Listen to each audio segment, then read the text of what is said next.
12시간의 긴 비행을 마친 제네바 남학생들이 있습니다. 한 명은 인천공항을 구경하며 신나 있는데 나머지 둘은 식은땀까지 흘리며 두리번거리네요. 그때 낯선 여자가 다가옵니다. 수상쩍은 행동을 하더니 신난 남학생과 어디론가 가네요. 귀신에 홀린 것처럼 여자를 따라가는 친구를 말리기 위해 나머지 두 남학생도 달려갑니다. 그러다 도저히 이해할 수 없는 장면을 목격했다고 하네요. 과연 뭘 본 걸까요? 자세히 알아보겠습니다. 안녕하세요. 저는 제네바 출신 패트릭입니다. 20살이 된 기념으로 친구들과 갑작스럽게 해외여행을 떠나게 되었죠. 사실 저는 여행을 싫어해요. 특히 외국에 나가는 건 더 싫어하죠. 그런 제가 낯선 한국에 방문한 건 친구 로랜드의 고집 때문이었습니다. 이 여행에서 저는 한국에 너무 충격을 받았어요. 다시는 해외여행을 하기 싫다는 생각이 들 정도였죠. 사실 원래 목적지는 한국은 아니었습니다. 홍콩을 가고 싶었거든요. 술도 엄청 마시고 도박도 해보고 유흥을 즐기는 걸 기대했습니다. 하필 그 시기 러시아 우크라이나 사태가 터지면서 중국이 혼란을 틈타 전쟁을 벌일 수도 있다는 찌라시가 돌았거든요. 결국 홍콩 여행이 취소되고 상실감이 정말 컸습니다. 그런 와중에 로랜드가 듣도 보도 못한 나라 이름을 꺼내는 것 아니겠어요? 블랙핑크와 오징어 게임 이야기를 듣고 나서야 한국이라는 나라를 떠올릴 수 있었습니다. 동양 나라로 여행이 좌절됐으니 주변에 융프라우 같은 곳으로 가자고 할 줄 알았는데 갑자기 한국이라니. 로랜드가 한국 문화를 좋아하는 건 알고 있었지만 이렇게까지 고집할 줄은 몰랐어요. 제네바 젊은이 중 몇몇은 한국에 관심을 가지고 있었지만 주류는 아니었습니다. 사실대로 말하면 한국 가서 볼 게 있겠나 싶었죠. 실제로 한국에 오니 그 예상은 반쯤 맞았고 또 반쯤 틀렸습니다. 홍콩처럼 발전한 유흥 문화가 있는 곳도 아니고 심지어 중국과 붙어 있고 휴전 상태라는 이야기까지 들었을 때는 정말 가기 싫었어요. 비행기에 탈 때도 동양인들이 너무 많아 낯설었습니다. 이상한 마늘 냄새도 나는 것 같았죠. 제일 불쾌했던 건 밤이 되어 잠을 청하려는데 동양인들이 뭔가를 동시에 먹기 시작하는 겁니다. 짜증 반 궁금증 반으로 뭔지 살펴보았죠. 자세히 보니 컵에 든 빨간 라면이었어요. 로랜드가 컵라면이라고 알려주더니 자기도 시켜서 먹었습니다. 편하게 자고 싶은데 전혀 그럴 수 없었어요. 옆에 앉아있던 올리버도 마찬가지였습니다. 저와 올리버가 점점 표정이 안 좋아지자 로랜드는 자기 태블릿을 주었어요. 태블릿 안에는 한국 영화가 엄청 많았습니다. 재밌어 보이는 걸 찾았어요. 그런데 포스터가 너무 비슷해서 전혀 흥미가 생기지 않았습니다. 한국에는 배우가 적은 게 분명했습니다. 얼굴은 똑같은데 분장이나 의상만 다른 배우를 크게 채워 넣은 포스터밖에 없었죠. 그러던 중 낡은 가족 사진 위에 한국어가 크게 적힌 포스터를 발견했습니다. 로랜드도 처음 보는 단어라 알 수 없었어요. 그래도 자막은 있다고 해서 틀어보았습니다. 하지만 그건 정말 해서는 안 되는 선택이었죠. 비행기가 착륙할 때까지 한숨도 못 잤습니다. 공포 영화였는데 너무 무서웠거든요. 나중에 알고 보니 그 영화의 제목은 장화홍련이었습니다. 한국에서도 가장 무서운 공포 영화 1위로 꼽히는 영화를 외국인인 저와 올리버가 아무런 준비도 없이 본 겁니다. 공항에 도착했을 땐 정말 늦은 밤이었거든요. 공항 안이 밝았는데도 저와 올리버는 자꾸 주변을 살폈습니다. 로랜드는 저희를 비웃으며 공항 안을 구경했습니다. 대부분 문을 닫은 상태였지만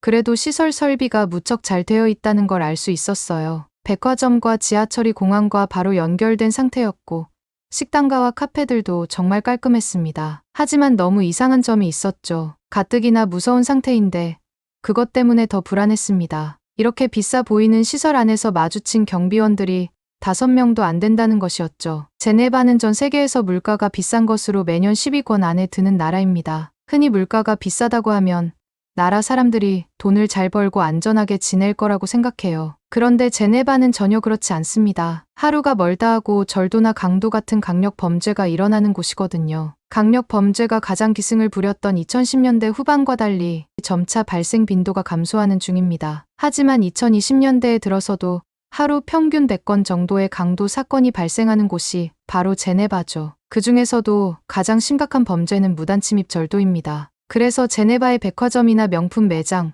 공항 같은 장소에는 항상 살상 무기를 소지한 경비 인력이 많아요. 경비원들이 없으면 운영을 못할 정도로 범죄율이 심각하던 때도 있었습니다. 그런데 한국은 도대체 어떻게 이런 걸까요?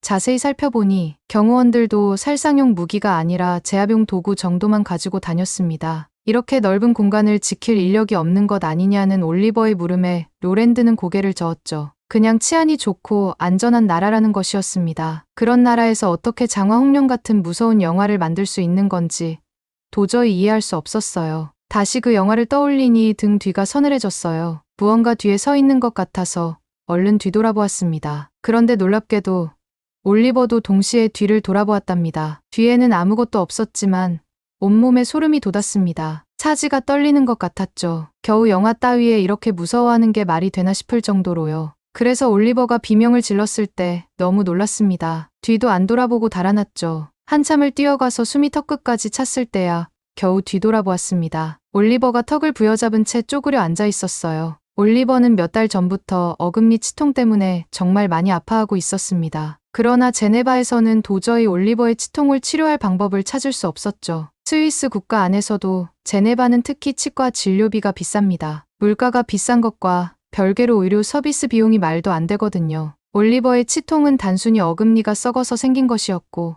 임플란트를 하거나 이를 때우는 간단한 수술로 해결될 문제였습니다. 하지만 임플란트 하나를 하는데 4,000프랑이 필요했어요. 한국 돈으로는 거의 600만 원 가까이 되는 돈이었습니다. 이를 때우는 수술도 1,000프랑이 넘었죠. 돈은 마련한다고 해도 더 중요한 문제가 남아 있었습니다. 이를 뽑는 기술은 있어도 임플란트를 하거나 썩은 이위에 의료용 소재를 씌우는 기술은 사용하지 못하는 허접한 치과가 대부분이거든요. 그렇다 보니 정작 올리버가 치료를 받을 수 있는 치과에 가려고 해도 반년을 기다려야 했습니다. 겨우 잡은 예약이 아직 3개월이나 남았는데 이가 너무 아파진 것이었죠. 저와 로랜드는 올리버를 걱정하며 무슨 방법이라도 찾아보려고 했습니다. 그때 로랜드가 약을 사오겠다고 하는 거예요. 저는 놀라서 말렸습니다. 제네바에서는 약을 약국에서만 구할 수 있고 또 너무 비쌌거든요. 한국에 오자마자 너무 많은 돈을 쓰면 돌아가기 전까지 쓸 돈이 부족할 게 분명했습니다. 그런데 로랜드는 돈을 쓰는 게 전혀 무섭지 않은지 근처 편의점으로 뛰어갔죠. 놀랍게도 로랜드는 진통제를 사서 나왔습니다. 게다가 한국 돈으로 3,000원이라는 아주 저렴한 금액에 구했다는 이야기도 들었죠. 저에게 공항은 관광객들의 돈을 털어가기 위해 혈안이 된 공간이었습니다. 스위스 공항에서는 기본적으로 모든 물건 가격이 3배 비싸졌거든요. 그런데 약을 이렇게 저렴한 가격에 구할 수가 있다니 한국의 인천공항은 계속 놀라운 경험만 제공해 주어서 믿기 힘들 정도였습니다. 올리버는 진통제를 먹고 10분 정도가 지나자 상태가 호전되었습니다. 한번 아파서 그런지 아까보다 더 불안해하는 것 같았죠. 그 와중에도 로랜드는 공항 구경에 신이 난 상태였습니다. 바로 그때였어요. 로랜드의 뒤에서 낯선 여자가 나타났습니다. 인기척도 없이 나타난 여자는 로랜드에게 무엇라고 말을 걸기 시작했죠. 뒤늦게 그 모습을 발견한 저는 하마터면 들고 있던 휴대폰을 놓칠 뻔했습니다. 로랜드가 갑자기 여자를 따라가기 시작한 것이었습니다. 로랜드는 조심성이 없는 사람이 아니었어요. 아무런 의심도 없이 처음 본 한국 여자를 따라간다는 건 있을 수 없는 일이었습니다. 전혀 설득력 없고 미친 생각이란 걸 알았지만 머릿속에 든 확신을 떨쳐내기 어려웠습니다. 로랜드가 귀신에 홀린 것이라고요. 저와 올리버가 후다닥 로랜드를 따라갔습니다. 처음에는 택시 기사일지도 모른다고 생각했어요. 그런데 여자는 로랜드를 택시 타는 곳으로 안내하지 않았습니다. 게다가 공항 밖으로 나가는 출구도 아니었죠. 계속 공항 안으로 로랜드를 끌고 들어가지 뭡니까? 귀신이 아니라고 해도 위험한 상황이 분명했어요. 경비원이 없는 틈을 타 로랜드를 납치하려는 것 같았습니다. 결국 저와 올리버는 두 눈 딱 감고 돌진했어요. 바로 그때 로랜드가 우리를 막았습니다. 덕분에 여자와 정면으로 부딪히지는 않았어요. 여자도 깜짝 놀랐는지 몇 발자국 물러서더군요. 도망쳐야 한다는 생각에 로랜드의 팔을 잡아 끌었습니다. 하지만 로랜드는 오히려 저희에게 정신 차리라고 소리치더군요. 처음에는 로랜드에게 화를 냈습니다. 하지만 상황의 진실을 알고는 쥐구멍에 숨고 싶을 정도로 부끄러워졌어요. 우리가 도착한 곳은 인천공항 안에 위치한 응급병원이었습니다. 그녀는 거기서 근무하는 간호사였죠. 퇴근을 하던 길 아파하는 올리버를 보았는데 외국인이라 도움을 줄 방법을 고민하다 그나마 가장 가까이 있던 로랜드에게 병원 위치를 알려준 것이었죠. 하지만 그녀가 안내해준 병원은 우리에게 전혀 도움이 되지 않았어요. 이미 운영 시간이 끝난 상태였습니다. 간호사는 오늘이 첫 출근이라 그 사실을 뒤늦게 기억해냈죠. 그래도 고마웠습니다. 게다가 생각할수록 놀라웠습니다. 공항 근처도 아니고 공항 안에 병원이 있다니. 제대로 된 치과 수술을 해주는 병원을 찾기 어려운 제네바와 달리 한국은 의료 인프라가 놀라울 정도로 잘 갖춰진 모양이었죠. 한국이 공포 영화를 잘 만드는 이유가 거기 있다고 생각했습니다. 공포 영화에서 벌어지는 무서운 상황이나 절체절명의 위기를 겪지 않을 안전한 환경에서 생활하기 때문이라고요. 현실이 무섭다면 누가 일부러 공포 영화를 만들고 보겠습니까? 그만큼 안전하다는 반증이라고 확신했죠. 간호사는 미안하다고 말하면서 주소 하나와 전화번호 하나를 주었어요. 그녀가 이전에 근무하던 서울의 치과였는데 외국인 수술도 자주 하던 곳이라고 설명했죠.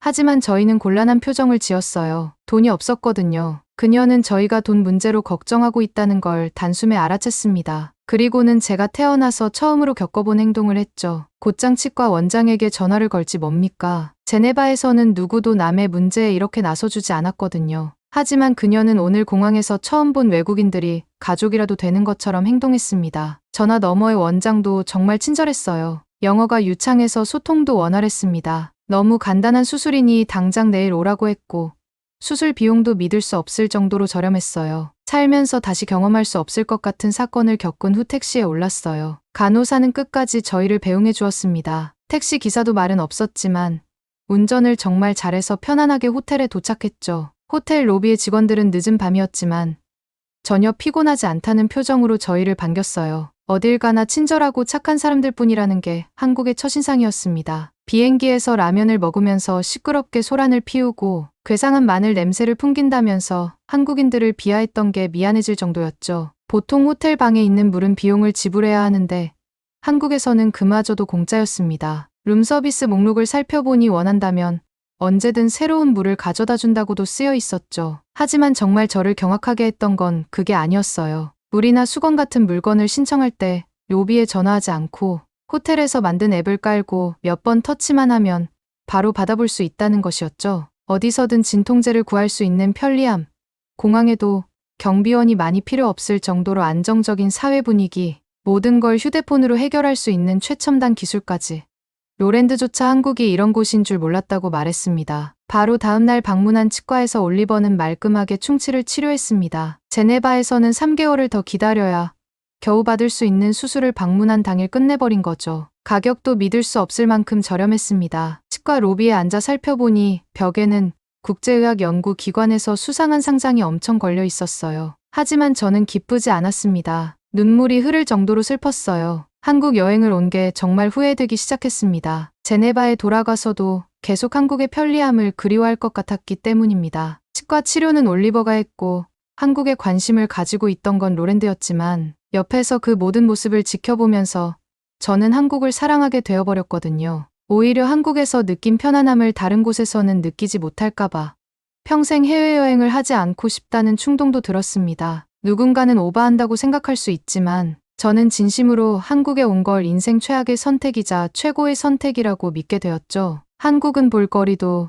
너무 많은 나라였습니다. 저와 올리버가 본 장화홍련이 20년 전 만들어진 영화라는 걸 알았을 때도 충격적이었는데 건물 한 층에 통째로 스크린을 달아두고 화면 밖으로 튀어나오는 것처럼 보이는 영상을 하루 종일 틀어두는 것도 정말 놀라웠죠. 하지만 그런 볼거리보다 제가 가장 마음에 든 건 역시 한국의 문화였습니다. 한국에서 느낀 충격과 약간의 공포, 그리고 믿을 수 없을 정도로 큰 감동을 한국 분들께 꼭 알려드리고 싶었어요. 그래서 이 모든 사연을 제보합니다. 한국 공포 영화를 보고 인천공항에서부터 벌벌 떨던 제네바 청년들이 한국인의 정과 훌륭한 치안에 감동받아 한국 사랑 외길을 걷게 된 재미있는 사연이었습니다. 충치 치료를 받은 청년의 수술 부위가 잘 아물길 바라며 앞으로도 한국과 좋은 관계로 지낼 수 있도록 우리 한국인들의 노력도 필요할 것 같습니다. 앞으로도 저희 채널의 사연을 가장 빠르게 받아보고 싶으시다면 구독과 좋아요, 알림 설정 부탁드립니다. 워렌 버핏과 식사를 마치고 나온 도미닉. 휴대폰에는 주변 사람들로부터 연락이 쏟아지는 중이네요. 하지만 도미닉이 가장 먼저 연락한 상대는 중동의 사업가나 유럽의 정치인도 아닌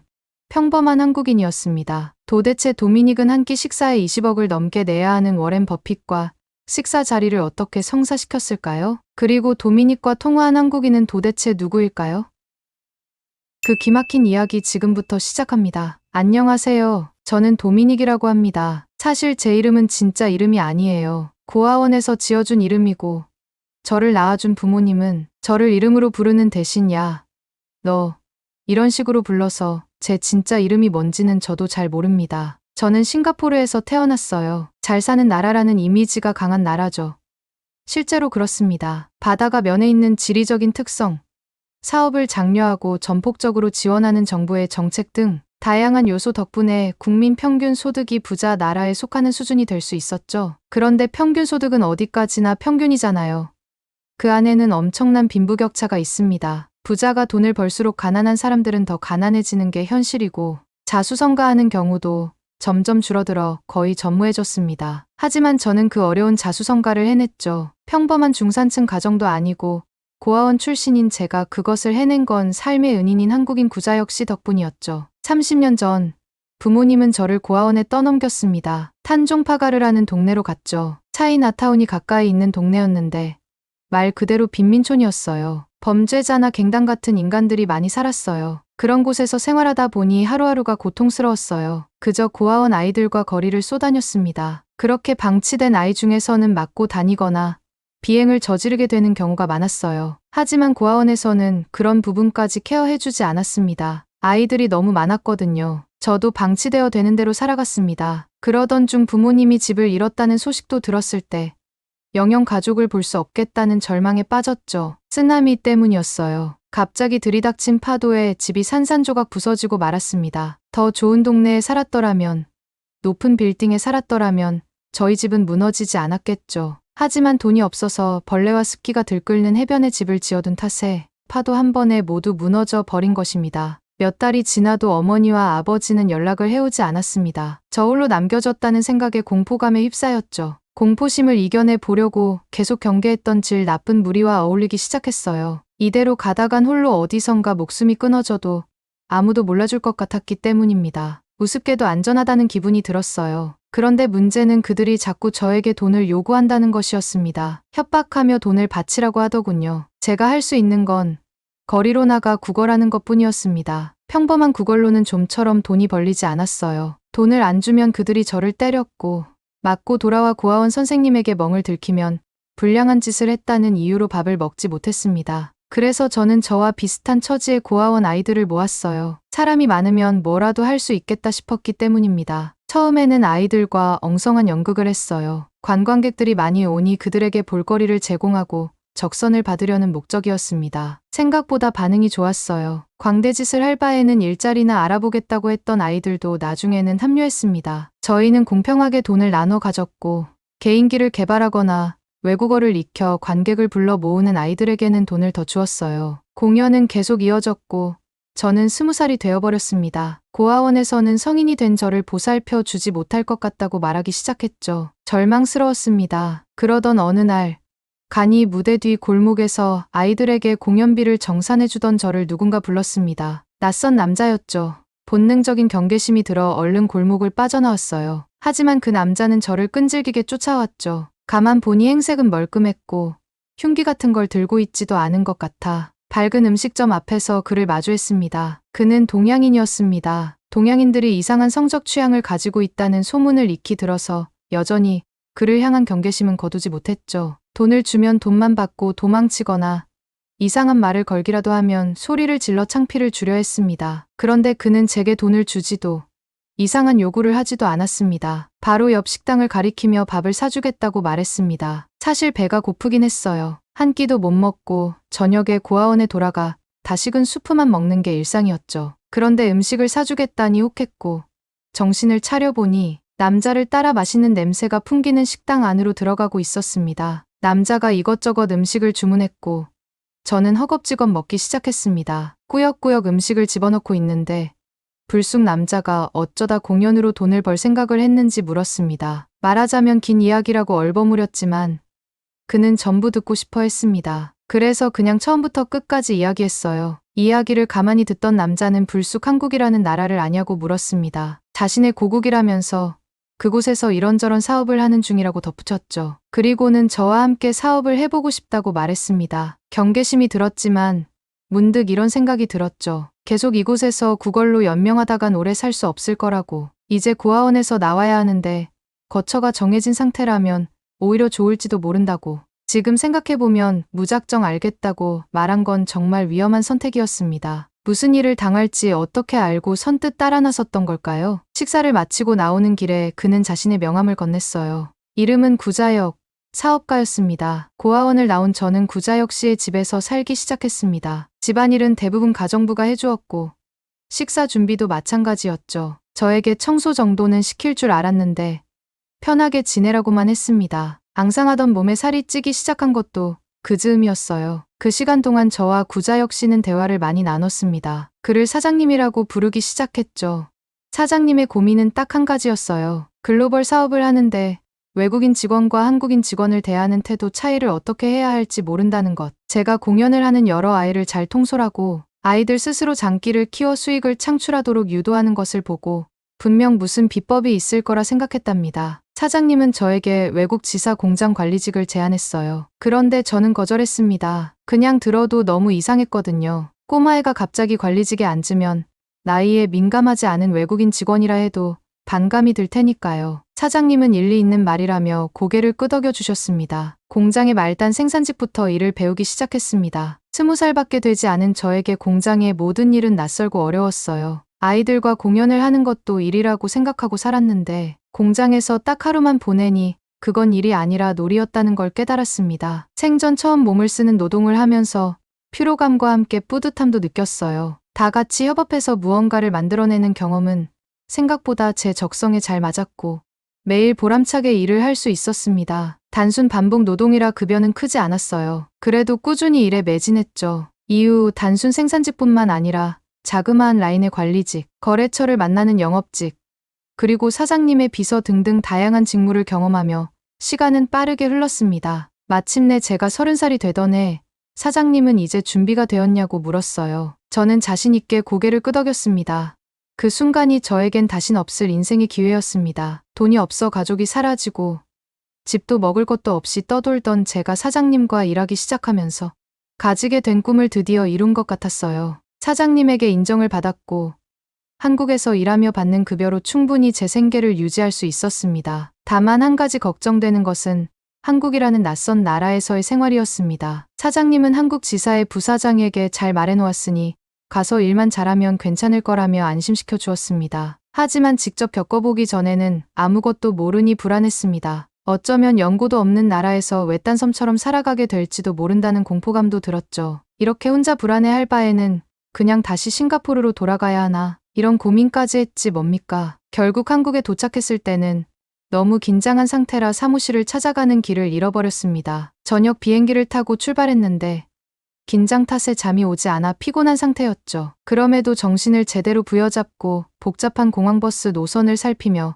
목적지로 향하는 버스를 탔습니다. 그런데 버스 의자가 너무 편안했던 것이죠. 뒤로 편하게 누울 수 있을 정도로 여유 있는 좌석 넓이에 안정적인 운행까지. 싱가포르에서는 한 번도 보지 못한 쾌적한 환경 탓에 저도 모르게 잠에 빠져버렸습니다. 눈을 떠보니 버스는 목적지에서 멀리 떨어진 정류장에 멈춰 서고 있었죠. 얼른 내려 되돌아가는 버스를 찾았습니다. 아무리 봐도 정류장이 보이지 않았어요. 아직 유심도 갈아 끼우지 않아서 한국 지사의 부사장님과 연락을 할 수 없는 상태였는데 난감했습니다. 제가 우려했던 상황이 예상치도 못한 시점에 들이닥치니 그야말로 전의를 상실해버렸습니다. 그런데 그때 멀리서 산책을 하며 걸어오시던 할머니 세 분이 저에게 먼저 말을 걸었습니다. 농사하러 온 외국인 총각이냐면서 안부를 물으셨죠. 저는 한국인 사장님과 자주 대화하며 익힌 한국어로 할머니들에게 사정을 설명했습니다. 할머니들은 제 말을 귀 기울여 들어주셨고 얼른 연락하라면서 휴대폰도 빌려주셨어요. 사장님은 한국인들에게 정이 있다고 말하곤 했습니다. 저는 그게 단순한 호의나 친절이라고만 생각했고요. 그런데 직접 경험한 정은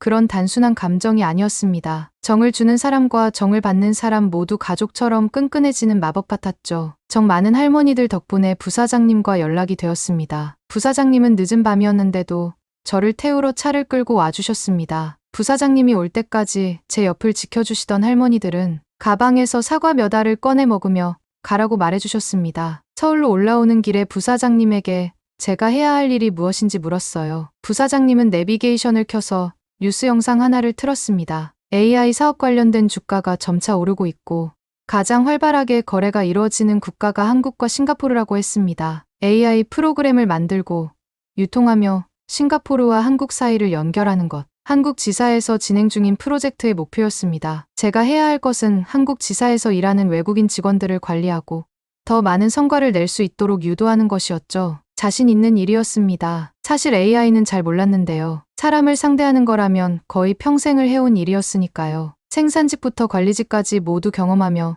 실무자들과 소통해 온 것도 전부 이 일을 잘 해내기 위해서였습니다. 한국 적응을 걱정할 필요도 없었습니다. 이미 사장님이 제가 지낼 집을 구해두신 상태였으니까요. 그 집에 들어서며 저는 이 프로젝트를 꼭 성공시키고 말겠다고 다짐했습니다. 바로 그날 밤부터 AI에 관해 공부하기 시작했죠. 회사에 나가서도 최대한 배우려는 입장에서 외국인 직원들과 소통했습니다. 처음에 그들은 갑자기 나타난 저를 낯설어했지만 싱가포르 거리에서 그리고 일터에서 수많은 사람과 부대끼며 단련한 처세 덕분에 금방 한 팀이 되었어요. 제가 오기 전까지는 그저 주어진 일만 기계적으로 하던 외국인 직원들이 점차 능동적으로 변해갔어요. 부사장님은 모두 제 덕분이라며 기뻐했습니다. 그리고 마침내 프로젝트가 성공했을 때는 그야말로 축제 분위기였습니다. 저희가 만든 AI는 세계적인 인정을 받아 매우 많은 투자자를 끌어모았죠. 싱가포르와 한국 AI 업계는 물론 미국과 일본 등 여러 선진국에서도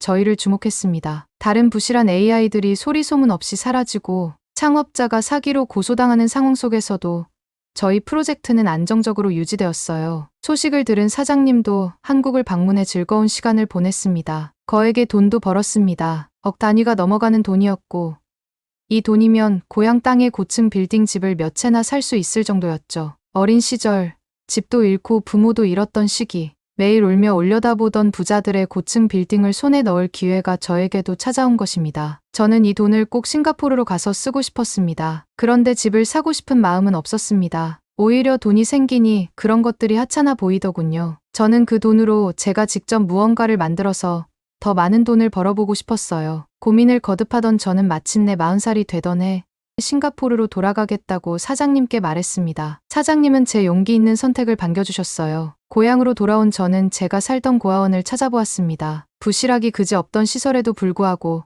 아직도 운영을 하고 있더군요. 아이들에게 써달라고 말하며 돈을 어느 정도 기부했습니다. 그 후에는 사무실도 구했어요. 싱가포르를 오는 관광객을 대상으로 한 수상 레저 사업이었습니다. 직원들도 계속 고용했고 그들이 즐겁게 일할 수 있는 환경을 만들기 위해 최선을 다했습니다. 그 과정에서 한국에서 번 돈을 거의 다 썼지만 전혀 아깝지 않았죠. 오히려 사업을 통해 새로 번 돈도 전부 회사에 투자했습니다. 그럴수록 직원들은 적극적으로 변했고 저도 더 열심히 움직일 수 있었습니다. 정신없이 일하다 보니 돈이 돈을 벌어오는 상황이 되었습니다. 저는 더 높은 사업 단계로 발전하기 위해 20억 넘는 돈을 지불해 워렌 버핏과 식사도 하게 되었고요. 누군가는 돈을 허공에 뿌리는 일이라고 볼 수 있을 것입니다. 하지만 제 입장에서는 돈이 전혀 아깝지 않은 시간이었습니다. 그 시간이 끝난 후 함께 사업을 하며 알게 된 사람들에게 계속 연락이 왔지만 저는 가장 먼저 사장님께 전화를 걸었죠. 제 삶을 구해준 한국인, 구자혁 씨에게 제가 들은 멋진 정보를 나누고 싶었기 때문입니다. 전화를 받은 사장님은 제게 아무것도 묻지 않았어요. 단지 즐거운 시간 보냈냐고 말하며 저를 칭찬했습니다. 워렌 버핏에게 무슨 이야기를 들었을지 솔깃할 수밖에 없었을 텐데 제 상태를 먼저 챙기는 것을 보고 다시 한국인의 정을 느끼는 순간이었어요. 제가 사업을 잘 이끌 수 있던 것은 거리에서 배운 처세가 아니었을지도 모릅니다. 한국인 사장님과 한국이라는 나라에서 경험한 정이라는 독특한 감정을 덕분이라고 생각해요. 다시 생각해도 제 삶에 더 없을 기회였던 그 순간을 50살이 넘어가는 지금도 오랜 추억으로 간직 중입니다. 쓰나미로 집을 잃고 거리를 떠돌며 구걸로 연명하던 소년이 한국인 생명의 은인을 만나 한국의 정을 느끼고 백만장자가 된 사연 어떠셨나요?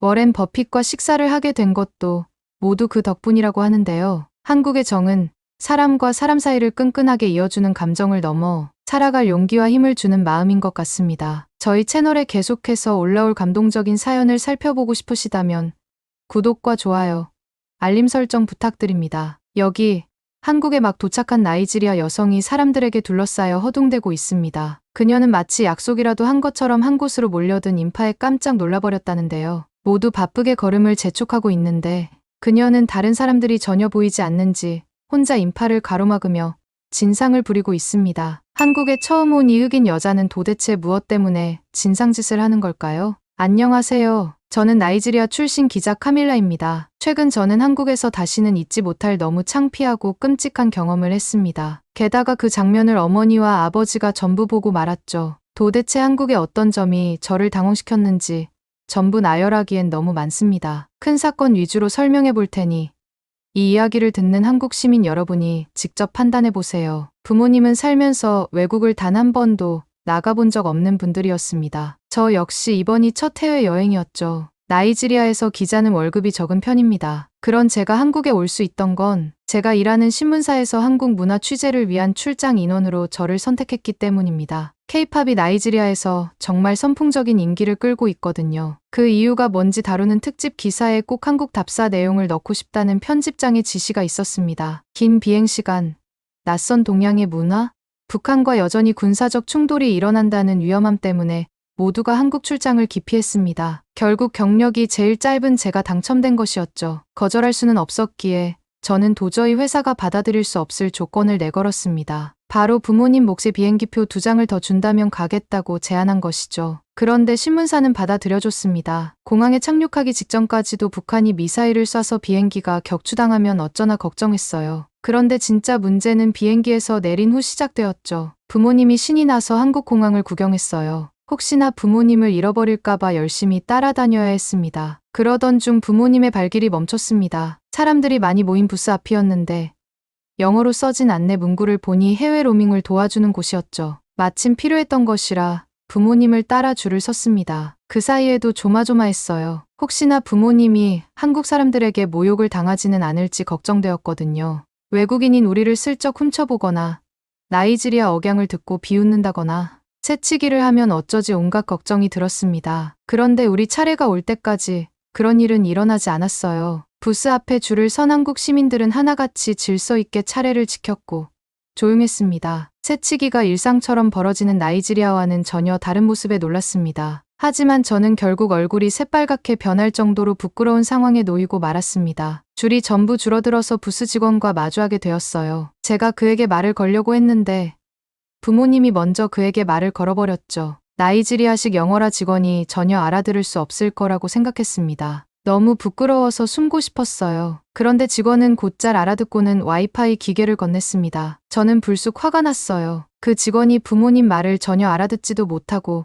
물건을 팔려고 아무거나 건넨 것 같았습니다. 얼른 물건을 확인했습니다. 역시나 제가 아는 와이파이 공유기하고는 너무 달랐어요. 직원은 아무것도 모르는 우리를 농락하려던 것이 분명했죠. 클레임을 걸기 위해 다시 줄을 섰습니다. 그런데 줄이 줄어들수록 제 심장이 쿵쾅쿵쾅 뛰기 시작했어요. 줄을 선 사람 중에는 한국인 말고도 외국인도 많았는데 부스 직원들은 그들의 말을 대부분 알아들었기 때문입니다. 인도식 억양의 영어부터 영국식, 게다가 영어가 아닌 라틴어도 잘 알아듣더군요. 점점 화가 누그러졌고 제 차례가 되었을 땐 차분하게 질문할 수 있었습니다. 직원이 준 건 에그 와이파이라는 물건이었어요. 말 그대로 계란 모양의 와이파이 공유기였죠. 이렇게 조그만 기계로 와이파이를 쓸 수 있는 건 나이지리아에서는 상상도 못 해본 일이었습니다. 부모님은 한국 문화가 듣던 대로 정말 좋다면서 기뻐하셨고 저는 어안이 벙벙해진 채로 공항에서 나왔습니다. 그러나 저를 정말 어처구니 없게 만든 사건이 곧이어 벌어졌습니다. 한국에 도착한 시간은 오후 6시쯤이었는데요. 알고 보니 그 시간이 대중교통에 가장 사람이 많이 몰리는 퇴근 시간이었습니다. 숙소를 예약한 도시로 가려고 지하철로 들어갔는데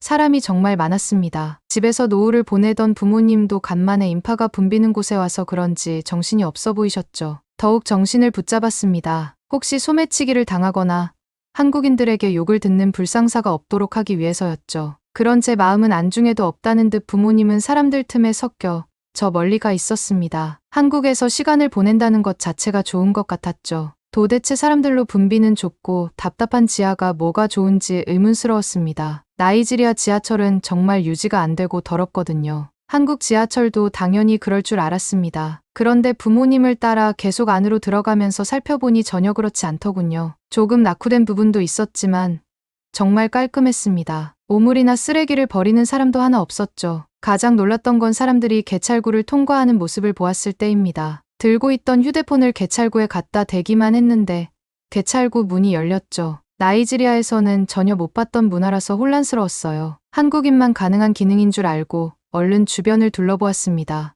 누구에게라도 도움을 청하고 싶은데 모두 바쁘게 움직이고 있어서 선뜻 말이 나오지 않았어요. 전부 무표정하거나 예민한 표정을 하고 있어서 친절하게 알려줄 것 같지도 않았습니다. 그런데 바로 그때 부모님이 개찰구 건너로 가버렸습니다. 주변에 인파가 붐벼서 제대로 상황 파악을 할 수 없었어요. 사람들에게 떠밀려서 들어가 버린 거라고 확신했습니다. 이렇게 가다간 지하철을 타기도 전에 부모님을 잃어버릴 것 같아서 저는 필사적으로 개찰구 앞으로 갔습니다. 분명 초겨울이었는데 등에서 식은땀이 나기 시작했죠. 하지만 부모님은 떠밀려서 개찰구를 넘어가 버린 게 아니었습니다. 처음 보는 한국인 소녀와 대화를 나누며 화기애애하게 웃고 있었죠. 부모님은 소녀에게 휴대폰을 보여주면서 이게 맞냐고 연신 물었습니다. 급작스러운 상황에 너무 놀라버린 저는 얼른 부모님을 불렀습니다. 그러자 아버지가 저에게 다가왔고 본인 휴대폰을 보여주며 무언가를 알려주었어요. 티몬이라고 불리는 앱이었습니다. 그것만 휴대폰에 깔고 앱 안에 돈을 충전해두면 지하철을 탈 때 개찰구에 휴대폰만 가져다 대고 통과할 수 있다는 것이었죠. 부모님에게 그 정보를 알려준 건 한국인 소녀였습니다. 단정한 교복을 입은 소녀는 저에게도 티모니 앱을 사용하는 방법을 알려주었어요. 개찰구 앞을 막고 있어서 눈치가 보였지만 한국인들은 신경 쓰지 않고 다른 개찰구를 이용해 저를 비껴갔습니다. 나이지리아 사람들은 바쁘면 다른 사람의 기분은 상관도 하지 않고 고함을 지르거나 몸을 밀치곤 합니다. 한국 사람들도 비슷하게 피곤함과 예민함이 가득한 표정을 하고 있었지만 적어도 그런 기분을 남에게 쏟아내는 비상식적인 행동은 하지 않았습니다. 소녀의 도움 덕분에 개찰구를 통과한 저는 소녀에게 고맙다고 인사를 했습니다. 소녀는 유창한 영어로 즐겁게 한국 여행을 하고 가라고 답하고는 유유히 사라졌죠. 로밍 부스의 직원을 봤을 때도 느꼈지만 한국인들은 외국어를 정말 능숙하게 다루는 것 같았습니다. 제가 개찰구 앞에서 허둥대고 있던 사이 사람이 조금 줄어들어서 우리 가족은 천천히 지하철 플랫폼으로 내려갔어요. 깔끔하고 알아보기 쉽게 제작된 지하철 노선도 덕분에 한 번도 길을 잃지 않고 목적지에 도착했습니다. 소매치기 걱정했던 것이 우습게 한국 사람들은 바닥에 자기 짐을 내려놓거나 가방을 무방비하게 뒤로 메고 있었죠. 이곳이 나이지리아와 전혀 다른 나라라는 걸 서서히 인정하게 되었습니다. 에어비앤비로 예약한 숙소는 가정집 형태였습니다. 호텔보다는 한국 사람들의 생활상을 볼 수 있는 숙소를 원했던 부모님을 위해 직접 예약한 곳이었죠. 저는 외국 사람들도 편안하게 생활할 수 있는 호텔이 더 좋을 거라고 생각했습니다. 게다가 이 방에는 침대가 없었거든요.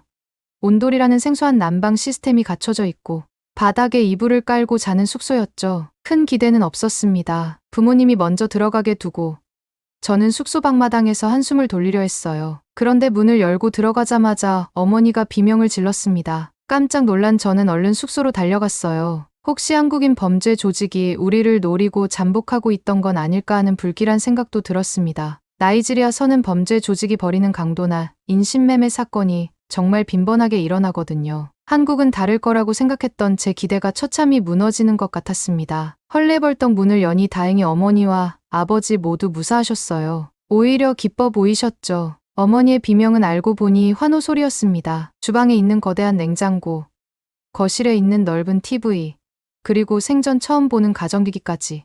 침대가 없는 방이라고는 생각도 들지 않을 정도로 쾌적하고 세련된 숙소였어요. 어머니가 주방을 살펴보는 동안 아버지는 처음 보는 가전기기를 이리저리 살폈습니다. 그러다 무언가를 알아낸 것처럼 버튼을 눌렀고 곧 기기가 작동하기 시작했어요. 선풍기처럼 팬이 돌아가는 소리가 작게 들렸고 인터페이스의 온도와 습도, 그리고 공기청정도가 표시되었죠. 알고 보니 공기청정기였습니다. 나이지리아에서 공기청정기는 눈 씻고 찾아봐도 없는 물건이었거든요. 이런 가정집에서 공기청정기를 보다니 정말 신기했습니다. 숙소를 예약한 비용도 그리 비싸지 않았거든요. 한국인들은 시민 의식뿐만 아니라 생활 양식도 정말 수준 높이 살아가고 있는 것 같았죠. 문득 한국에 오기 싫어했던 과거의 제가 떠올랐습니다. 한국에 도착해서 이런저런 걱정 때문에 눈앞이 캄캄했던 순간도 떠올랐죠. 하지만 이제는 한국이라는 나라의 부러움을 넘어 질투심까지 나기 시작했습니다. 다시 나이지리아로 돌아가지 않고 며칠 더 한국에 머무르고 싶다는 욕심도 생겨났죠. 바로 내일부터 취재를 시작해야 한다는 것도 까맣게 잊어버리고 숙소에 마련된 다른 가전기기도 살펴보았습니다. 세탁기는 아니지만 옷을 간단하게 세탁하고 건조할 수 있는 기다란 가전기기도 정말 놀라웠어요. 찾아보니 가전기기의 이름은 스타일러였습니다. 아버지는 시험 삼아 하루 종일 입고 있던 코트와 스웨터를 스타일러에 넣어보았고 정확히 45분 후 완전히 새 옷처럼 세탁이 되었습니다. 졸음이 몰려올 때까지 숙소를 둘러보았어요. 자야겠다는 생각이 들었을 때 이 숙소에 침대가 없다는 사실이 떠올랐습니다. 내일 바쁘게 움직여야 하는데 허리가 아프면 어쩌지 걱정되었죠. 숙소 가격이 비싸지 않은 건 침대가 없어서 그런 거라고 생각하면서 숙소 안내 정보에 나와 있는 대로 바닥에 이불을 깔고 보일러를 틀었습니다. 나이지리아 같은 나라는 겨울이 춥지 않아 난방을 하지 않아도 되지만 한국의 겨울은 정말 추웠습니다. 보일러에 연결된 온돌이 얼마나 방을 데워줄지 가늠이 되지 않아서 두꺼운 옷을 위아래로 입고 누웠어요. 막상 누워보니 이불도 푹신해서 허리가 아프진 않았습니다. 그런데 저는 자다가 비명을 지르며 깨고 말았어요. 침대가 없어서는 아니었습니다. 전혀 예상치도 못했던 이유였죠. 온몸이 땀범벅이었습니다. 잠깐 잠에 빠진 사이 방 안 온도가 후끈후끈해진 덕분이었죠. 다름 아닌 온돌이 방 전체를 따뜻하게 만들어준 것이었습니다. 그저 바닥만 따뜻하게 할 뿐인데 어떻게 방 전체가 후끈해질 수 있는 걸까 놀라웠습니다. 부모님은 정말 마음에 들어 하셨어요. 등이 따뜻하니 아픈 관절과 여기저기 생긴 근육통이 사라지는 것 같다고 덧붙이셨습니다. 부모님이 만족하시니 다행이라고 생각했고 반팔과 반바지를 입고 다시 누웠습니다. 온돌의 저력은 다음날 아침 나타났어요. 긴 비행 때문에 몸 여기저기가 아픈 상황이었는데 아침에 눈을 뜨니 마사지를 받은 것처럼 개운했습니다. 심지어 침대가 아니라 맨바닥에 이불만 깔고 잤을 뿐인데도 말이죠. 저도 모르게 감탄사가 입에서 튀어나오고 말았습니다. 동시에 기대감이 점점 차오르기 시작했어요. 도대체 한국에서 더 얼마나 놀라운 일을 겪게 될지 상상도 되지 않았습니다. 부모님은 숙소 주변 관광지를 돌아다니시기로 하고 저는 한국 문화를 취재하기 위해 한국의 수도인 서울을 돌아다녔어요. 터치스크린을 통해 길을 알아볼 수 있는 시설부터 무장 경비 없이도 안전하게 운영되는 명품 매장과 거리의 상점들, 잘 정비된 인도와 도로까지 한국은 제가 상상도 못 해본 모습을 하고 있었습니다. 저를 한국에 출장 보낸 회사에서도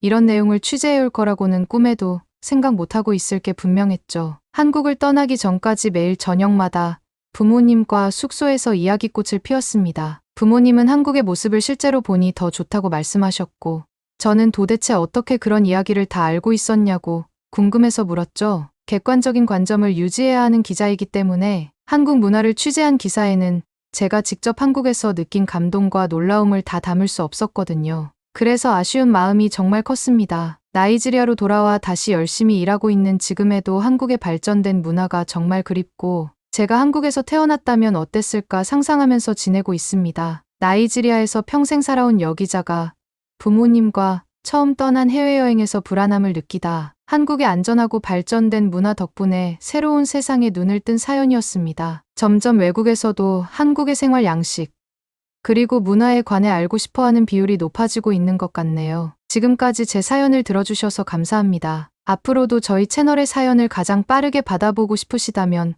구독과 좋아요, 알림 설정 부탁드립니다. 일본의 한 가정집, 한 노인이 뉴스를 보더니 갑자기 리모컨을 집어 던집니다. 도대체 이 나라가 어떻게 되려고 깊은 한숨을 내쉬며 답답해하는데요. 그리고 옆에 있던 자신의 손녀에게 이런 말을 합니다. 넌 내가 살아있는 한 꿈도 꾸지 말거라. 이 얘기를 들은 손녀는 울음을 참아가며 결국 자신의 방으로 들어가고 마는데요. 대체 이 가족에게 무슨 일이 벌어지고 있는 걸까요? 안녕하세요.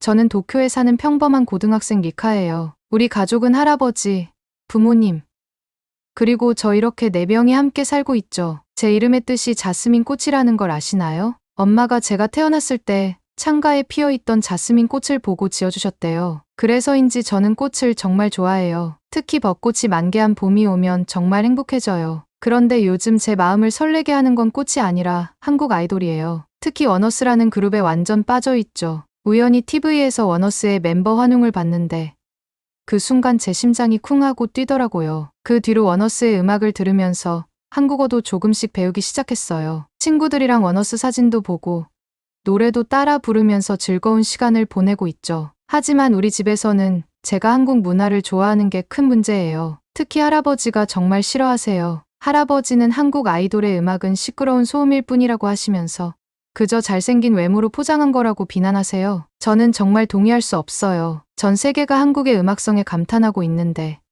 할아버지의 그런 말씀은 그저 질투 같아요. 어느 날 저녁 가족들과 식사를 하던 중이었어요. 평소처럼 조용히 밥을 먹고 있었는데 문득 원어스의 새 뮤직비디오가 공개됐다는 걸 기억해냈어요. 너무 보고 싶어서 핸드폰으로 살짝 보려고 했죠. 그런데 그만 할아버지 눈에 띄고 말았어요. 할아버지는 갑자기 어디 밥상에서 한국 거를 보느냐 고 소리를 지르셨어요. 너무 놀라서 핸드폰을 떨어뜨릴 뻔했죠. 식탁의 분위기가 얼어붙었어요. 엄마와 아빠는 고개를 숙이고 말없이 밥만 드셨고 저는 할아버지의 눈치를 살폈죠. 저는 억울했어요. 그냥 좋아하는 가수의 노래를 듣고 싶었을 뿐인데 왜 이렇게 큰 문제가 되는 걸까요? 그 사건 이후로 집안 분위기는 더욱 어색해졌어요. 저는 방에서만 원어스의 노래를 들었고 할아버지 앞에서는 한국에 대해 일절 언급하지 않았죠. 하지만 제 마음속에서 원어스에 대한 팬심은 점점 더 커져갔어요. 그러던 중 기적 같은 일이 일어났어요. 원어스의 서울 콘서트 티켓 추첨에 당첨된 거예요. 너무 기뻐서 엄마한테 달려갔어요. 엄마, 나 원어스 콘서트 티켓에 당첨됐어. 엄마는 기뻐하면서도 걱정스러운 표정을 지었어요. 리카, 그거 정말 좋은데 할아버지께는 어떻게 말씀드리지? 저는 엄마의 걱정을 이해했지만 포기하고 싶지 않았어요. 엄마, 제발 할아버지를 설득해 주세요. 딱 이번 한 번만이에요. 하지만 할아버지는 단호하게 반대하셨고 부모님도 할아버지의 뜻을 거스르지 못했어요. 결국 저는 꿈에 그리던 원어스의 콘서트에 가지 못했죠. 그날 밤 저는 이불 속에서 울었어요. 왜 할아버지는 제 마음을 이해하지 못하시는 걸까요? 왜 한국 문화를 그렇게 싫어하시는 걸까요? 원어스 콘서트에 가지 못한 후로 집안 분위기는 더욱 무거워졌어요. 할아버지와 저 사이의 벽이 더 높아진 것 같았죠. 그래도 저는 포기하지 않고 몰래 한국 문화를 즐기고 있었어요. 친구들과 함께 한국 드라마를 보고 K-팝 댄스를 따라 추면서 스트레스를 풀었죠. 그러던 어느 날 저녁 가족들과 함께 TV를 보고 있었어요. 뉴스에서 흥미로운 소식을 전하더라고요. 일본의 MZ세대, 즉 저희 또래들 사이에서 한국 문화 선호도가 급증하고 있다는 거였어요. 무려 64%가 한국을 좋아한다고 답했대요. 그런데 그때 한 대학생이 길거리 버스킹에서 BTS 노래를 부르며 한국인처럼 되고 싶다고 말하는 장면이 나왔어요. 그 학생은 한국어를 열심히 배워서 한국 드라마를 자막 없이 볼 수 있게 되는 게 꿈이라고 하더라고요. 나만 이런 게 아니구나. 다른 사람들도 나처럼 한국 문화를 사랑하는구나 하는 생각에 왠지 모를 안도감이 들었죠. 하지만 할아버지의 반응은 정반대였어요. 할아버지의 얼굴이 점점 붉어지더니 갑자기 에이, 쓸데없는 것 하시며 리모컨을 집어 TV를 꺼버리셨어요. 할아버지는 화난 얼굴로 방으로 들어가셨고 부모님은 서로 난처한 표정을 주고받았어요. 저는 그저 고개를 숙이고 있었죠. 할아버지의 반응이 이해가 되지 않았어요. 그 사건 이후로 저는 한국에 대한 이야기를 집에서 꺼내기가 더 어려워졌어요. 하지만 학교에서는 달랐죠. 오히려 친구들 사이에서 한국 문화는 더 인기 있는 주제가 되었어요. 우리는 쉬는 시간마다 최신 K-팝 노래를 들으며 춤을 추고 한국 드라마의 명장면을 따라하며 즐거워했죠. 그러던 중 놀라운 소식이 들려왔어요. 우리 학교 수학여행 장소가 한국으로 결정된 거예요. 선생님께서 설문조사 결과 90% 이상의 학생들이 한국을 희망했다고 하셨어요. 저는 너무 기뻐서 소리를 지를 뻔했죠. 드디어 꿈에 그리던 한국에 갈 수 있게 된 거예요. 하지만 곧 현실을 직면하게 되었어요. 어떻게 할아버지를 설득할 수 있을까요? 콘서트 때처럼 또 반대하시면 어쩌죠? 고민 끝에 저는 일단 부모님께만 알리기로 했어요. 다행히 부모님은 제 편이 되어주셨어요. 특히 엄마는 제가 한국 문화를 좋아하는 걸 응원해 주셨거든요. 수학여행 준비를 위해 저는 한국어 학원에 등록했어요. 방과 후에 몰래 학원에 다니면서 열심히 한국어를 배웠죠. 처음에는 발음이 너무 어려웠지만 점점 익숙해지기 시작했어요. 안녕하세요. 감사합니다. 같은 기본적인 인사말부터 시작해서 조금씩 대화할 수 있게 되었어요. 학원에서 만난 친구들도 저와 비슷한 처지더라고요. 한국 문화를 좋아하지만 부모님이나 할아버지 세대의 이해를 받지 못하는 친구들이 많았어요. 우리는 서로의 고민을 나누며 위로가 되었죠. 함께 한국어를 공부하고 한국 문화에 대해 이야기하는 시간이 정말 즐거웠어요. 하지만 매일 할아버지의 눈을 피해 몰래 한국어를 공부하는 게 쉽지만은 않았어요. 가끔은 할아버지께 들킬까봐 조마조마했죠. 수학여행 날짜가 다가올수록 저는 점점 더 긴장되고 설레었어요. 한국어 실력도 조금씩 늘어가고 있었죠. 안녕하세요부터 감사합니다까지 자연스럽게 말할 수 있게 되었어요. 하지만 여전히 할아버지께는 비밀이었죠. 그런데 운명이란 게 참 이상해요. 제가 그토록 숨기려 했던 비밀이 순식간에 들통나고 말았거든요. 그날도 평소처럼 저녁 식사 시간이었어요. 할아버지가 갑자기 제게 물으셨죠. 리카, 요즘 학교에서 늦게 오는구나. 무슨 일 있니? 순간 당황한 저는 생각할 겨를도 없이 대답해버렸어요. 요즘 한국어 배우느라 좀 바빠요. 발음이 어려워서 연습하는데 시간이 좀 걸려요. 말을 내뱉는 순간 아차 싶었죠. 제 입에서 나온 말에 저도 놀랐어요. 식탁은 순식간에 얼어붙었어요. 부모님은 숨을 죽이고 할아버지의 반응을 기다렸죠. 저는 고개를 숙이고 식은 땀을 흘렸어요. 이제 끝이구나 하고 생각했죠. 그런데 뜻밖의 일이 벌어졌어요. 할아버지가 화를 내기는커녕 차분한 목소리로 말씀하시는 거예요. 그렇구나. 리카, 내 방으로 와보겠니? 이야기 좀 하자꾸나. 할아버지 방으로 들어가면서 제 심장은 쿵쾅거렸어요. 할아버지는 창밖을 보시다가 저를 돌아보셨어요. 리카, 내가 한국을 좋아하는 걸 할아버지가 모를 거라 생각했니? 저는 놀라서 대답을 못했어요. 할아버지는 계속 말씀하셨죠. 사실 할아버지도 요즘 한국에 대해 많이 알아봤단다. 내가 한국을 좋아하는 걸 보고 궁금해졌거든. 할아버지의 말씀에 저는 점점 긴장이 풀렸어요. 할아버지는 의외로 많은 걸 알고 계셨어요. 한국의 경제 성장, K-팝의 세계적 인기, 심지어 한국 드라마의 매력까지요. 리카, 할아버지가 젊었을 때만 해도 한국은 정말 가난한 나라였어. 그런데 지금은 어떠니?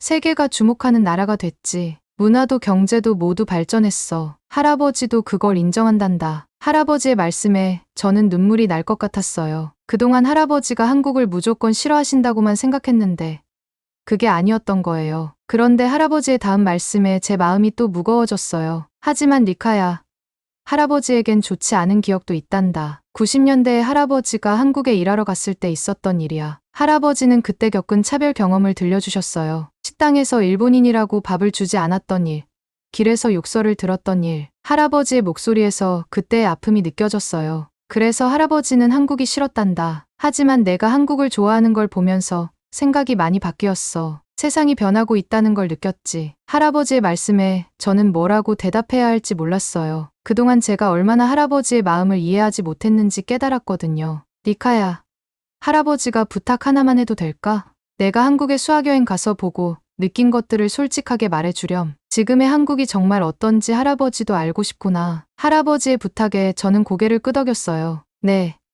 할아버지, 꼭 그렇게 할게요. 제가 보고 느낀 한국의 모습을 있는 그대로 말씀드릴게요. 그날 밤, 저는 오랜만에 편안한 마음으로 잠들 수 있었어요. 할아버지와의 대화로 오랫동안 쌓여있던 벽이 조금은 허물어진 것 같았거든요. 이제 한국행 수학여행이 더욱 기대돼요. 할아버지께 들려드릴 이야기를 만들어 오는 거니까요. 한국에서의 모든 순간을 소중히 여기며 진심을 담아 경험해야겠어요. 할아버지와 제 사이에 놓인 세대 차이, 그리고 역사의 아픔을 조금이나마 이해하고 극복할 수 있는 기회가 될 것 같아요. 드디어 기다리던 한국 수학여행 날이 왔고 비행기에 오르면서 가슴이 두근거렸죠. 창밖으로 보이는 구름을 보며 이제 정말 한국에 가는구나 하는 생각에 설렜어요. 인천국제공항에 도착했을 때 저는 눈을 크게 떴어요. TV에서 본 것보다 훨씬 더 크고 현대적이었거든요. 공항 직원들은 우리를 보고 친절하게 미소 지으며 어서 오세요라고 인사해 주셨어요. 제가 배운 한국어로 감사합니다라고 답하니 더 환하게 웃어주셨죠. 첫 일정은 자매학교 방문이었어요. 한국 학생들이 우리를 반갑게 맞아주었어요. 처음엔 어색했지만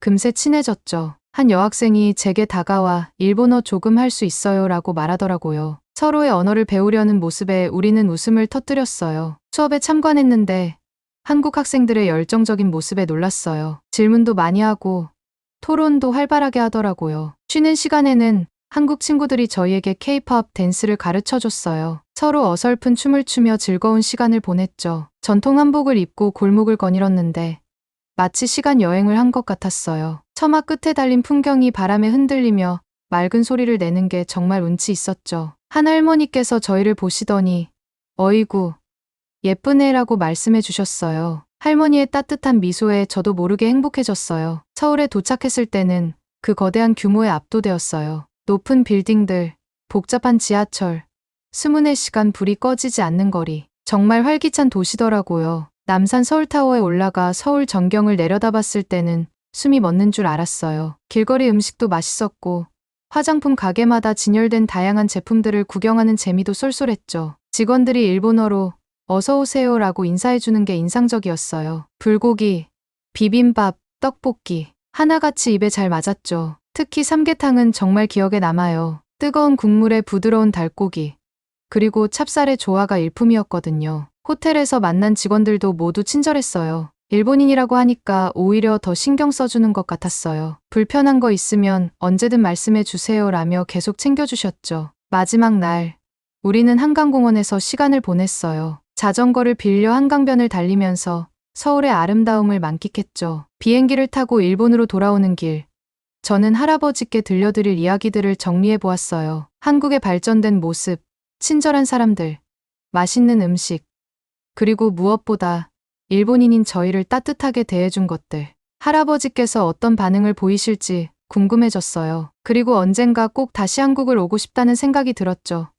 수학 여행이 아닌 제 가족들과 함께요. 할아버지도 모시고 와서 제가 본 한국을 직접 보여드리고 싶어요. 그날이 오면 우리 가족의 오래된 갈등도 완전히 풀릴 수 있지 않을까요? 한국에서 돌아온 후 저는 정말 많은 것이 변했어요. 마치 제 인생의 새로운 페이지가 열린 것 같았죠. 가장 먼저 한 일은 할아버지께 여행 이야기를 들려드리는 거였어요. 할아버지 방에 들어가 조심스레 말을 꺼냈죠. 할아버지, 제가 본 한국은 정말 달랐어요. 사람들이 너무 친절했고 거리는 깨끗하고 현대적이었어요. 무엇보다 저희를 편견 없이 대해주셨어요. 할아버지는 눈을 크게 뜨고 제 이야기를 들으셨어요. 제가 겪은 따뜻한 경험들, 맛있게 먹은 음식들, 아름다운 풍경들, 모든 걸 자세히 말씀드렸죠. 특히 길을 잃었을 때 한 아저씨가 직접 목적지까지 데려다 주신 이야기를 하자 할아버지의 표정이 놀랍도록 부드러워졌어요. 그랬구나. 세상이 많이 변했구나. 할아버지의 목소리에서 감동이 느껴졌어요. 그날 이후로 할아버지의 태도가 조금씩 바뀌기 시작했어요. 제가 한국 노래를 들을 때도 더 이상 화를 내지 않으셨고 가끔은 이 노래 제목이 뭐니? 라고 물어보시기도 했죠. 한 번은 제가 듣던 원어스의 노래를 듣고 음악이 꽤 좋구나라고 말씀하셔서 깜짝 놀랐어요. 저는 한국어 공부에 더욱 열중했어요. 학원도 계속 다니고 한국 드라마도 자막 없이 볼 수 있게 되었죠. 할아버지께서는 제가 공부하는 모습을 보시고는 열심히 하는구나라고 칭찬해 주셨어요. 그 말씀에 더욱 힘이 났죠. 어느 날 할아버지께서 저를 부르셨어요. 니카야, 이거 한번 읽어볼래? 하시며 책 한 권을 건네주셨는데 놀랍게도 한국 역사책이었어요. 할아버지가 내 이야기를 듣고 나서 한국에 대해 더 알고 싶어졌단다. 같이 공부해 보자꾸나. 할아버지와 함께 한국 역사를 공부하면서 우리는 서로를 더 이해하게 되었어요. 과거의 아픔도 알게 되었지만 그것을 극복하고 발전한 한국의 모습에 대해서도 배웠죠. 부모님도 변화를 느끼신 것 같아요. 더 이상 한국 문화를 두고 다투는 일이 없어졌거든요. 오히려 가족 모두가 한국 드라마를 함께 보는 날도 생겼어요. 처음에는 어색했지만 점점 즐거운 시간이 되어갔죠. 니카야, 다음에 한국에 갈 때는 우리 가족 모두 같이 가자. 아빠의 제안에 우리 모두 환하게 웃었어요. 할아버지도 그래, 나도 한번 가보고 싶구나라고 하셨죠. 이제 저는 미래를 꿈꿔요. 대학에서 한국어를 전공하고 싶어요. 그리고 언젠가는 한국과 일본 사이의 문화 교류를 돕는 일을 하고 싶어요. 두 나라가 서로를 더 이해하고 가까워질 수 있도록 돕는 거죠. 할아버지께서는 제 꿈을 응원해 주세요. 니카, 내가 두 나라를 잇는 다리가 되어줘. 할아버지의 세대가 하지 못한 일을 내가 해주렴. 이 말씀에 저는 더욱 힘을 얻었어요. 가끔 할아버지와 저는 한강공원에서 찍은 사진을 보며 이야기를 나눠요. 니카야, 다음에 가면 할아버지도 저기서 치맥을 먹어볼까? 할아버지의 농담에 우리는 함께 웃어요. 우리 가족의 변화는 작지만 의미 있어요. 한국 문화를 통해 세대 간의 벽을 허물고 서로를 이해하게 되었으니까요. 이제 한국은 단순히 제가 좋아하는 나라가 아니에요. 우리 가족을 더 가깝게 만들어준 특별한 존재가 되었죠. 시간이 흘러 어느덧 대학생이 되었어요. 한국어학과에 입학해서 더 깊이 한국 문화를 공부하고 있죠. 지난 몇 년간의 경험을 돌아보면 제 인생이 얼마나 많이 바뀌었는지 새삼 놀라워요. 처음 한국 문화에 빠졌을 때는 그저 좋아하는 마음뿐이었어요. 원어스의 음악, 한국 드라마의 재미, 그런 것들에 푹 빠져 있었죠. 하지만 이제는 달라요. 한국 문화를 통해 저는 세상을 보는 새로운 눈을 갖게 되었어요. 문화의 힘이 얼마나 대단한지 깨달았어요. 한국 문화는 단순히 저를 즐겁게 해준 것뿐만 아니라 우리 가족의 관계도 변화시켰잖아요. 할아버지와의 갈등도 풀렸고 가족 모두가 함께 한국 문화를 즐기게 되었죠. 이런 변화를 보면서 문화가 얼마나 강력한 소통의 도구인지 느꼈어요. 요즘 일본에서 한류의 인기는 정말 대단해요. 제가 고등학생 때보다 더 뜨거워졌죠. 거리에서 한국 음악이 흘러나오고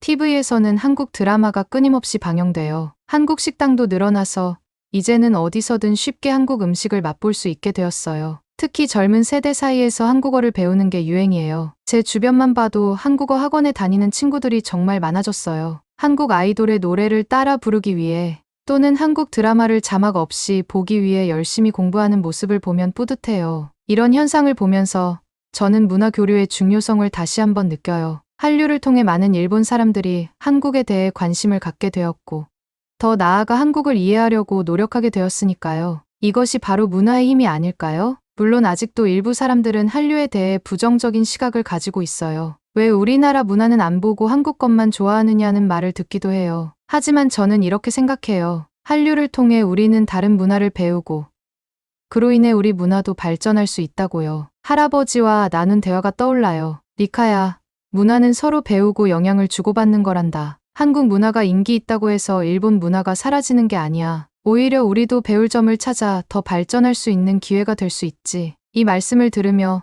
저는 한류의 미래에 대해 긍정적인 희망을 품게 되었어요. 한류가 단순한 유행을 넘어 세계 여러 나라의 문화 발전에 기여할 수 있을 거라고 믿어요. 앞으로 한류가 더욱 발전하고 전 세계적으로 사랑받길 바라요. 그러면서도 한류가 다른 나라의 문화와 조화롭게 어우러지길 원해요. 한국 문화만이 아니라 다양한 나라의 문화가 서로 영향을 주고받으며 발전하는 모습을 보고 싶어요. 제 꿈은 이제 더 커졌어요. 단순히 한국과 일본 사이의 문화 교류를 돕는 것을 넘어 전 세계의 다양한 문화를 연결하는 다리가 되고 싶어요. 문화의 힘을 통해 서로 다른 나라, 다른 세대, 다른 생각을 가진 사람들이 서로를 이해하고 존중하는 세상을 만들고 싶어요. 이제 저는 이해해요. 문화는 단순한 오락거리가 아니라는 거요. 그것은 사람과 사람을 이어주고 과거의 상처를 치유하며 새로운 미래를 열어가는 강력한 힘이에요. 제가 겪은 변화, 우리 가족의 변화, 그리고 점점 변화하고 있는 일본 사회를 보면서 저는 확신해요. 문화의 힘으로 우리는 더 나은 세상을 만들 수 있다고요. 한류의 미래, 그리고 세계 문화의 미래를 생각하면 가슴이 뛰어요. 어떤 새로운 변화가 올지, 어떤 아름다운 만남이 이뤄질지 정말 기대돼요. 그리고 그 변화의 한가운데에서 저도 작은 역할을 할 수 있기를 간절히 바라고 있어요. 문화의 힘을 믿으며 저는 오늘도 한 걸음 더 나아가고 있답니다. 지금까지 제 사연을 들어주셔서 감사합니다.